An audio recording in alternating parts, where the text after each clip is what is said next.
Välkomna till Östgruppens webbinar här på Globala torget. Det här webbinariet kommer hållas på engelska. So, welcome to Östgruppens webinar. We are going to talk about women's and women's role in the Belarusian protest movement. My name is Lana Willibrandt and I'm a member of Östgruppen, this organization. I was born and grew up in Belarus, but I'm living since 20 years back in Sweden. And I'm very proud to use this platform to continue to be engaged, the platform of Östgruppen. But before we start, I would like you to look at my t-shirt here. And you see the photograph of Marfa Rabkova on it. Marfa was coordinating human rights organizations Vesna in Belarus, their volunteers. And she's been in prison for 1 year now. So now Östgruppen, together with 23 other international human rights organizations, are doing a campaign to really put attention to this situation in the country and to free Vesna members and other 600 political prisoners in Belarus. So you can go on our page and find more information if you want to engage and help. But today we talk about women. Women in the protest movement. And we have engaged an amazing guest that is today with us from Vilnius. And it's Julia Mickiewicz. Julia, do you hear us? How are you? Hello, Lana. Yes, I do. Hi. So nice seeing you. How's the weather out there in Vilnius? Oh, it's much better than yesterday, by the way. Today it's at least a little bit sunny. Yeah, and I see that Julia is sitting with a white wall and in a red t-shirt, and you know that this is the colors of the Belarusian revolution. And you know, we have been talking a lot in Sweden, or at least in our human rights movement, and we've been analyzing what has been happening during the last year. And now when I look back at it, I really remembering those first days after the falsified elections. You know, in the evening when people understood that their voices, that their votes were stolen, they started to come out to the streets. And we saw here in Sweden the reports, you know, the dark city, some kind of lights, some kind of fires, police, a lot of tension. And I remember I felt really scared to see those pictures. But then all of a sudden, after a few days, in the middle of the day, a group of women dressed just very leisurely, like in nice dresses, came out and stood by a market expressing their protest against these falsified elections. And with our friends, we really thought that this was the turning point. It is when people understood that protest doesn't need to be at night. Yeah, it doesn't need to be throwing stones. It's wrong. The right things, it's in the middle of the day, peacefully, to show we don't accept these results. We want our true results come forward. Don't steal our votes. So, and I really think that those brave women that been there, they've started this mass protest. It's why regular people who have never been engaged in politics also came out on the streets.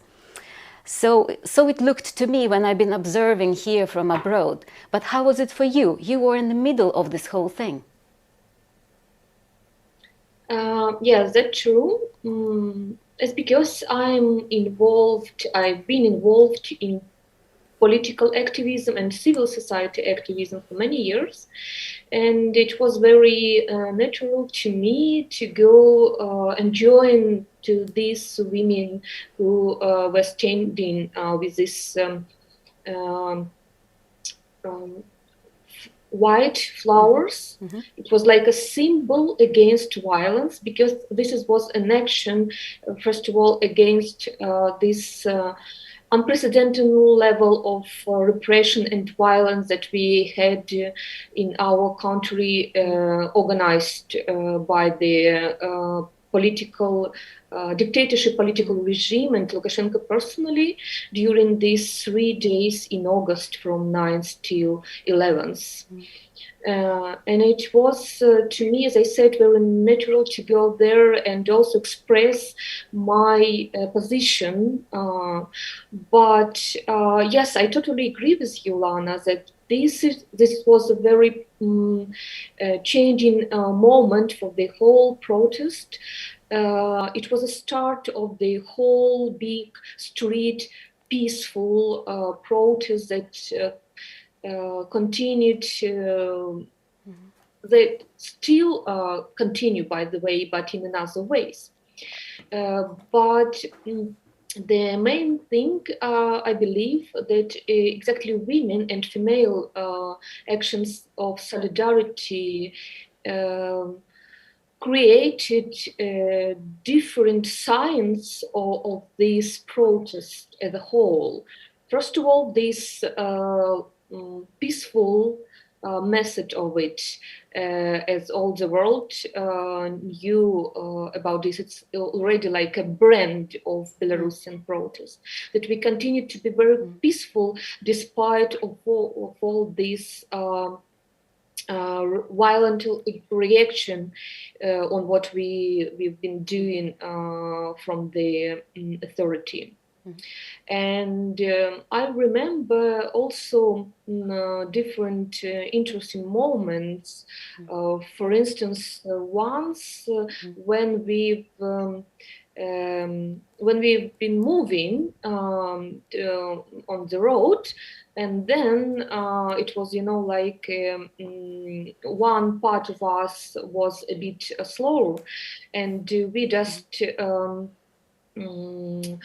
I don't remember who exactly, but it was like one girl or one woman just said, okay, we need to stop and wait for those part of our column who was a bit slower and appeared on the another part of the road. And it was from the female actions, and it continued to be also on this Sunday protest that we had afterwards. And it was a big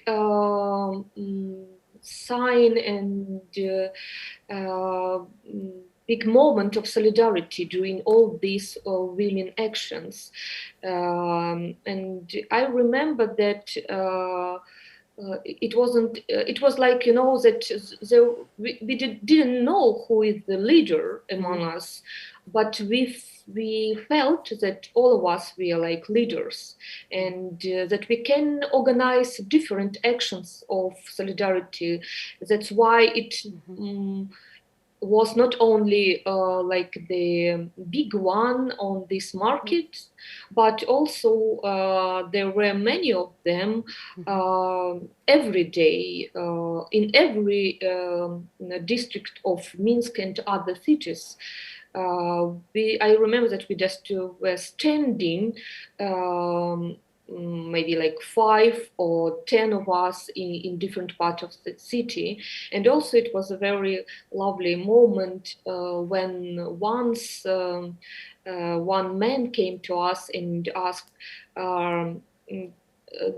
he said, dear women, I brought a coffee and sandwiches for you, and you're very brave, and you're standing for our freedom, democracy, and I can see this, and that's why I will be like a servant for you this day. That's why I really believe,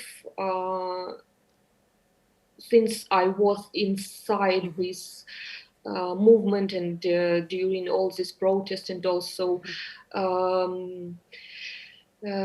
in this Saturday female actions that we had also, that women were in front of all this protest. That's true.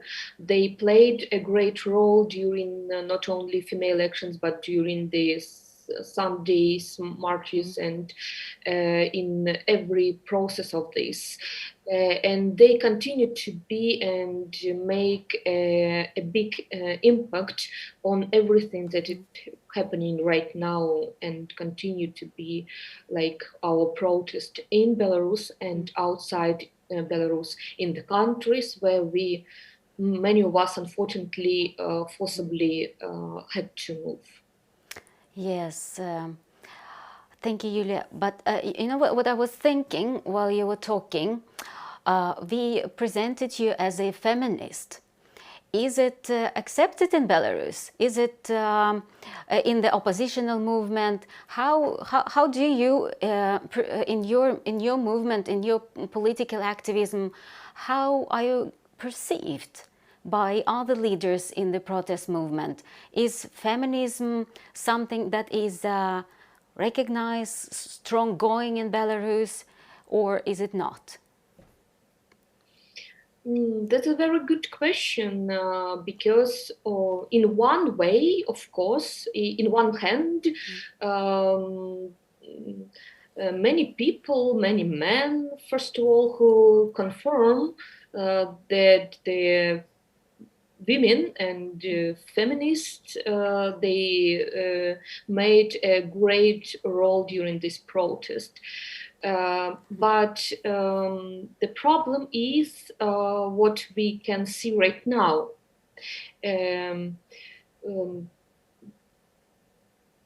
For instance, if you can Belarus, who are like pro-democratic, what I mean. We, I would say, returned to the positions that we had before the protest, before when we can see all these women in front of the protest. Now we again have many experts who are, who are men, who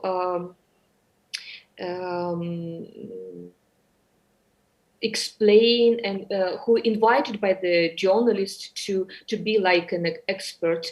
That mean that we don't have so many women who appeared to analyze or reflect on different questions, not only about women's rights. Feminism is not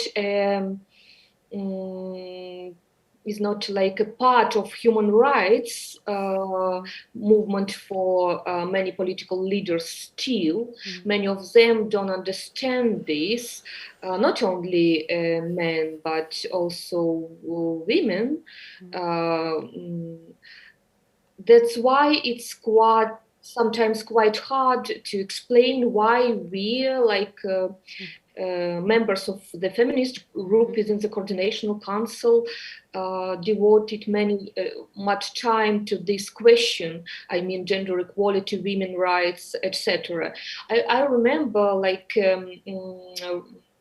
some time ago, one quite famous expert from the political opposition told me that, you know, Julia, I don't think that women, they did a really good job for the protest. Yes, they've been in front of this. They were all visual, especially because of the nice picture of the dresses, color of the dresses, etc. But he said, I guess we've been tired to talk about this great role of women during this protest, because men did this big role as well. And I said, yes, that's true. And nobody denied this. But women need to get more support, because according to the research that we had within the feminist group among different Belarusian women who've been involved in this protest, very often they don't feel that they did something very important. And even now, when they continue and trying to continue to do something very small things like be on the street with these flowers and these national colors, so dresses and holding flags, for instance, or umbrellas or something like this, or something not so maybe big, they I talked to some women who are like activists in their courtyards, and they told me that the men who they talked to, they told them, everything that you are doing, it's not so important. It's nothing to do struggling with this real dictatorship regime. That's why we don't want to join you with this, because it's not like a big protest or something like that. But for these women, it's really very important to continue to do even very small things, because this is their impact to the victory, and they really believe in this. But and also many women who continue to be volunteers in different spheres, packing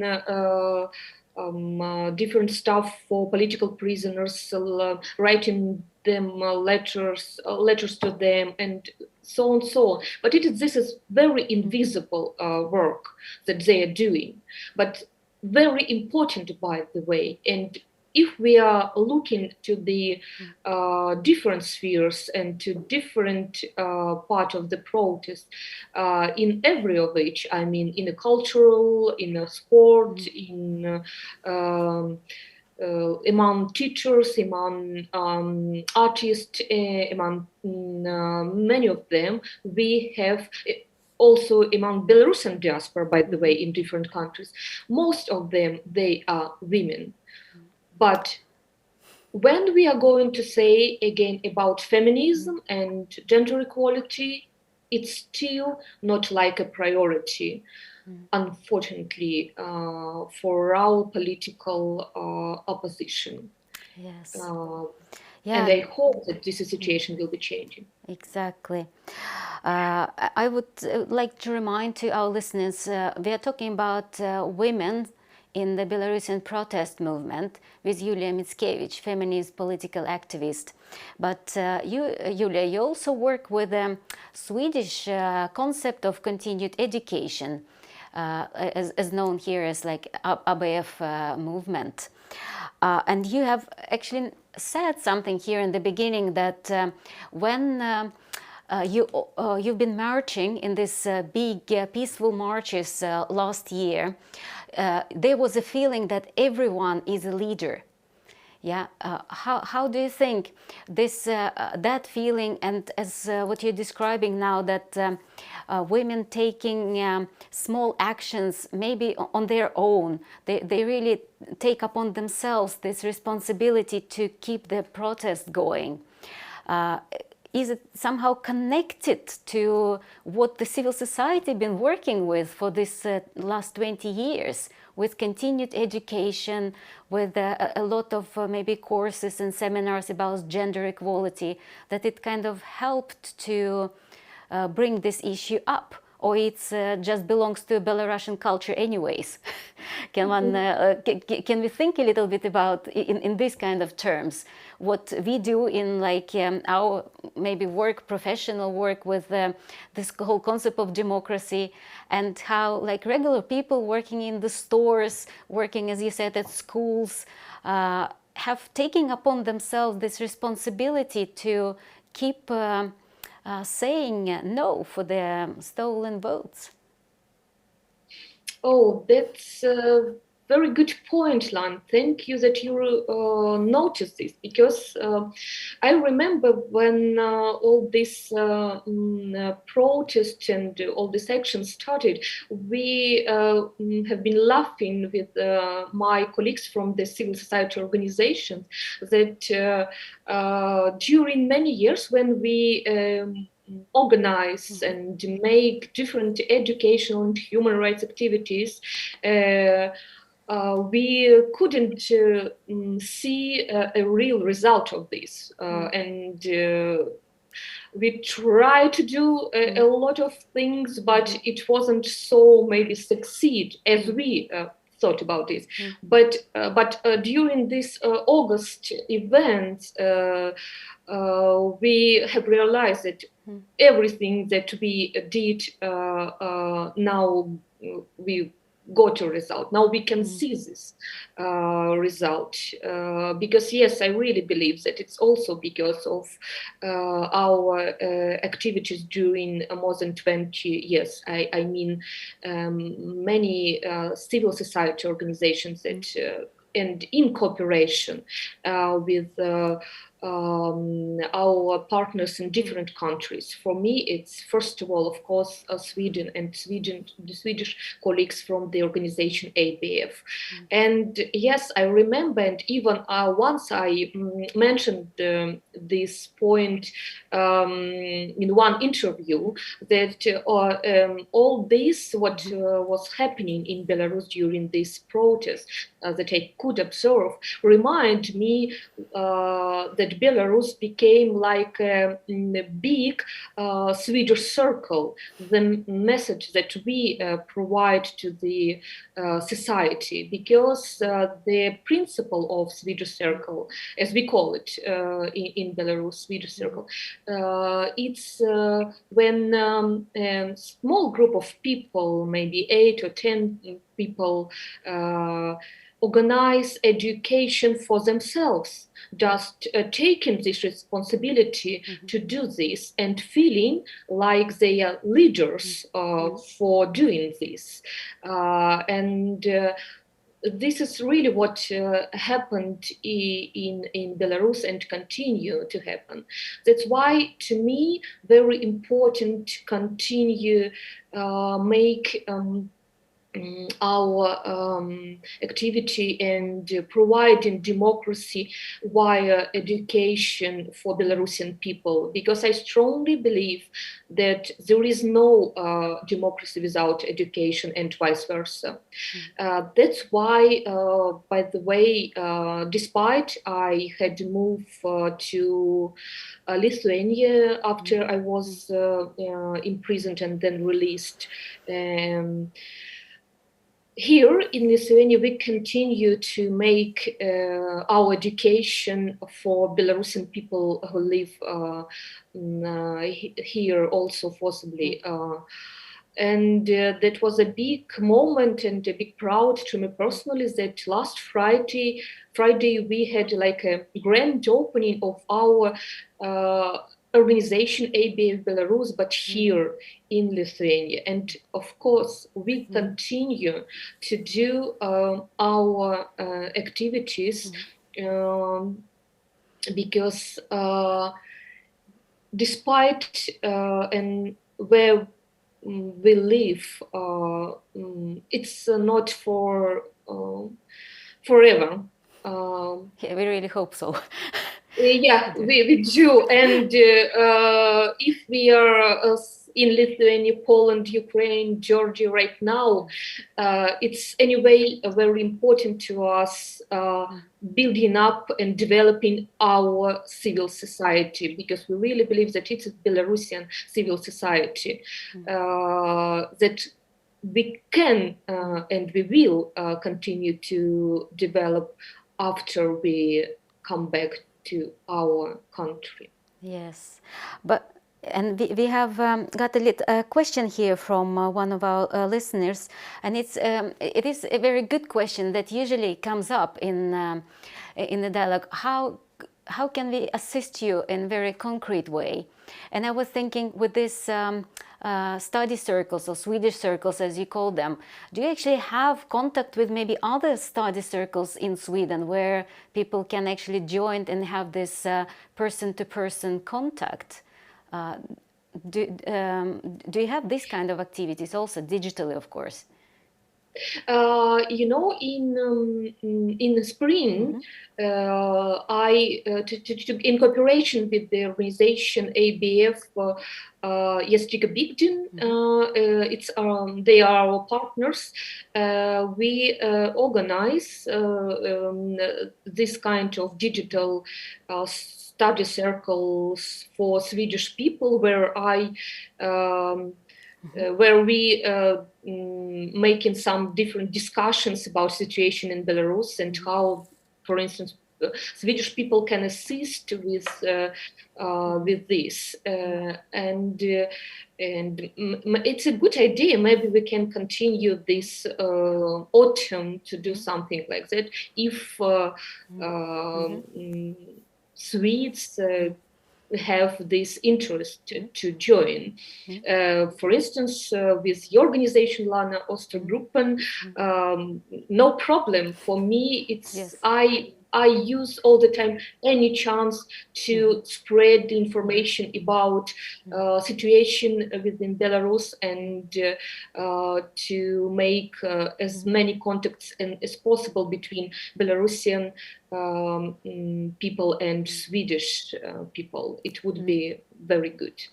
Anna, but great, and we can take forever, but this is just a half hour we've got here at the Globalatoriet, as it is called.